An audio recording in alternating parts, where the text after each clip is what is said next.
ایک غریب خاکرو بچپن میں اسکول میں داخلہ لے کر تعلیم حاصل کرنا چاہتا تھا تاکہ اس کی بھی قسمت کھل سکے۔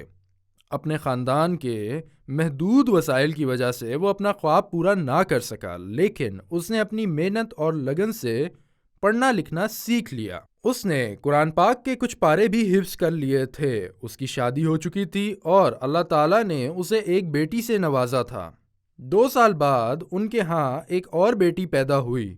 اس کی بیوی کو اندیشہ تھا کہ اس کا شوہر ناراض ہو جائے گا کہ اس نے 2 بیٹیوں کو جنم دیا ہے، لیکن شوہر مسکرایا اور اس نے کہا، میں جاہل نہیں ہوں، میں نے قرآن مجید اور رسول اللہ صلی اللہ علیہ وآلہ وسلم کی احادیث میں سے ایک بڑا حصہ سیکھ رکھا ہے۔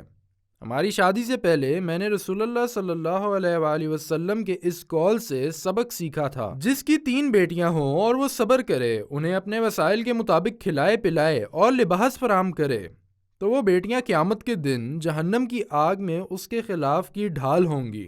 میں اپنی بیٹیوں سے پیار کرتا ہوں اور میں چاہتا ہوں کہ میری تیسری اولاد بھی لڑکی ہو۔ اس خاکروب نے اپنی بیٹیوں کو اپنے کام کے بارے میں نہیں بتایا تاکہ وہ شرمندگی کا سبب نہ بنے، اور یہ بھی کہ اس کی بیٹیوں کو اس طرح حقارت کی نگاہ سے نہ دیکھا جائے جس طرح روز اس کو توہین کی جاتی ہے، بلکہ وہ چاہتا تھا کہ اس کی بیٹیاں پورے اعتماد کے ساتھ دنیا کے سامنے کھڑی ہوں۔ اس لیے جب بھی بیٹیاں اس سے اس کے کام کے بارے میں پوچھتی تھیں تو وہ بتاتا کہ میں مزدوری کرتا ہوں۔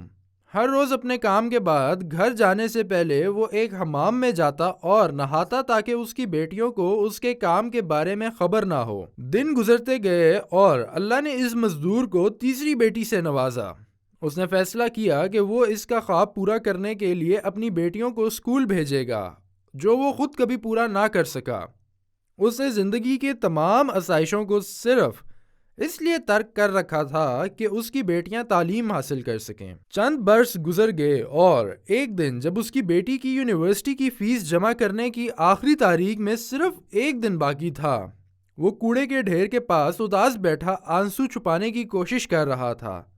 اس کے ساتھی کارکنوں نے اسے دیکھا، لیکن ان میں سے کسی نے بھی اس کے قریب جانے یا اس سے بات کرنے کی کوشش نہیں کی۔ اسے محسوس ہوتا تھا کہ وہ اپنی بیٹی کا یونیورسٹی میں داخلہ لینے کا خواب پورا کرنے میں ناکام رہا ہے، اور اس خیال سے اس کا دل ٹوٹ رہا تھا۔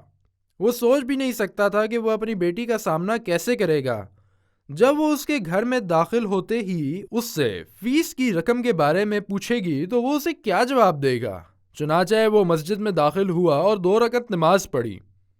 اس کے بعد اس نے اللہ کے حضور دعا کی، اے اللہ، غریب پیدا ہوا تھا، لوگوں نے مجھے یقین دلانے کی کوشش کی کہ میں غریب آدمی ہوں اور غریبوں کو کبھی خیر نہیں ملتی، خاص طور پر وہ غریب جس کی حالت مجھ سی ہو، لیکن میں نے ان پر یقین نہیں کیا اور میں نے ان سے کہا کہ سب کچھ اللہ کے اختیار میں ہے اور وہی ہے جو کہتا ہے ہو جا اور وہ ہو جاتا ہے۔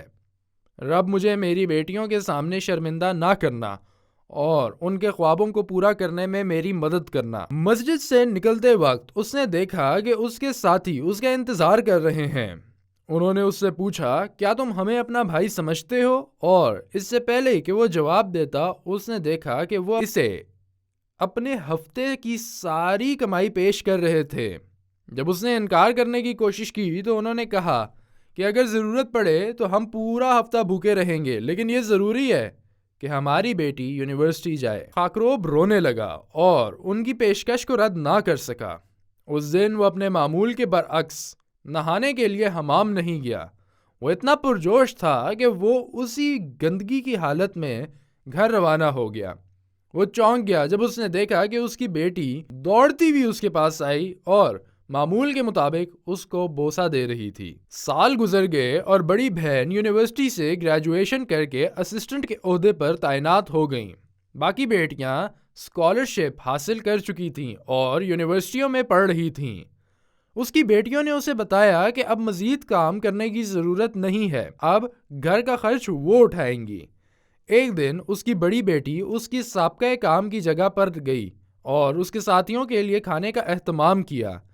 جب ان میں سے ایک نے اس سے پوچھا کہ آپ ہمیں کھانا کیوں کھلا رہی ہیں تو اس نے کہا تم سب میری خاطر 1 ہفتے تک بھوکے رہے ہو اور تمہاری وجہ سے میں اس مقام پر پہنچی ہوں، تو میں اللہ سے دعا کرتی ہوں کہ وہ مجھے ہر روز آپ کو کھانا کھلانے کی توفیق عطا فرمائے۔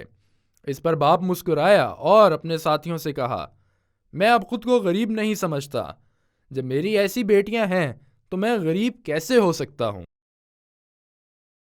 وَقُلِ اعْمَلُوا فَسَيَرَى اللَّهُ عَمَلَكُمْ وَرَسُولُهُ وَالْمُؤْمِنُونَ وَسَتُرَدُّونَ إِلَى عَالِمِ الْغَيْبِ وَالشَّهَادَةِ فَيُنَبِّئُكُم بِمَا كُنتُمْ تَعْمَلُونَ